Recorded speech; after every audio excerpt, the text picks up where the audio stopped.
Здравейте! Искам да споделя няколко неща за вчера.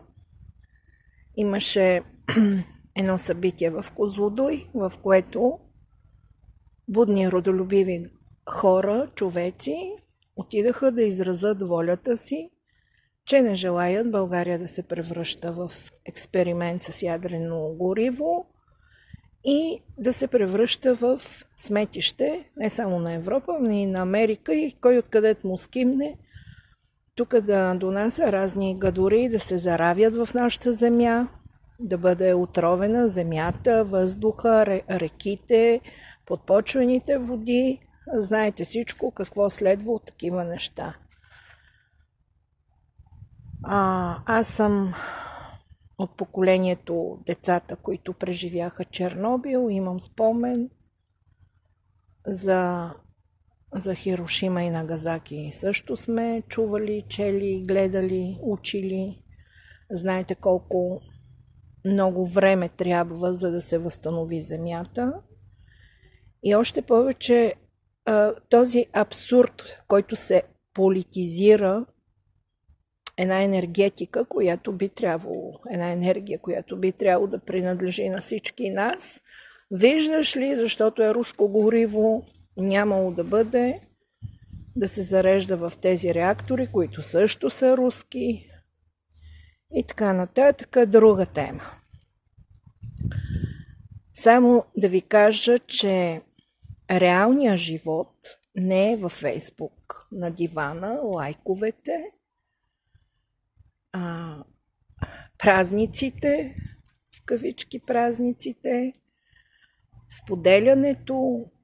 Реалният живот е от тези, не знам колко процента са, диви, луди, непримирими, които тикат живота напред. Не бъдете публика, бъдете от тези. И не е вярно, че наклонена главица сабия не я сече. Обърнете палачинката, крайно време е. Не вярвайте на никакви сатанински програми, лозунги, учители, псевдоучители, образователи, които промиват съзнанието ви всекидневно. Това е от мен. Живия живот е навън от Фейсбук. Да, хубаво е, че ги има тези платформи за споделяне, да видиш идея, да поддържаш връзка с хора, когато не си на близко разстояние, да ги използваш, но не изцяло да разчиташ на тези социални мрежи и да мислиш, че нещо правиш. Истинският отпор е навънка всеки дневно, всеки минутно срещу тази сатанинска система, която ни е излъгала, измамила и хората още не си дават сметка в какъв свят живеят. Това ще кажа и за гласуването също. Няма да гласувам за сатанисти. Не съм съгласна, че можеш да къртиш системата отвътре, като влезеш. Доказаха ни го многократно. За новите лидери, които в момента излезнаха там разни милионери, родолюбци, аз на милионери не вярвам. В моя живот всичко съм постигнала с честен труд и с много упоритост.